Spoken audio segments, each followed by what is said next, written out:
శంషాబాద్ సమీపంలోని రాళ్లకూడలో auto tyre కింద పడి చిన్నారి మృతి చెందింది. నిర్మాణంలో ఉన్న భవనం దగ్గర ఆడుకుంటున్న కీర్తనను అటుగా వచ్చిన ఓ ఆటో రివర్స్ తీసుకుంటూ ఢీకొట్టింది.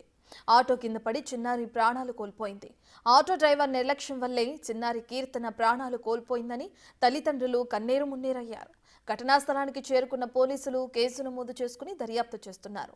కీర్తన తల్లిదండ్రులు రేణుక, శివశంకర్ మహబూబ్ నగర్ జిల్లా మరికల్ నుంచి ఉపాధి కోసం హైదరాబాద్కు వచ్చారు.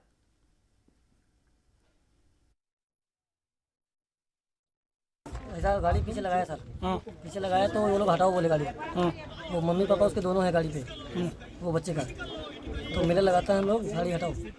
वो बच्चा उन लोग को देख के पीछे से आया। छोटा बच्चा है, मैं नहीं देखा। छोटा है ना सर, इसलिए साइड में नहीं दिखा।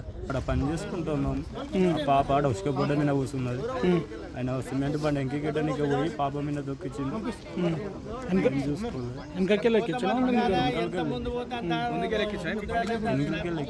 నీ పేరేం పేరు? శివశంకర్. నీ వైఫ్ పేరు? రేణుక. ఎన్ని సంవత్సరాలు ఉంటుంది పాప?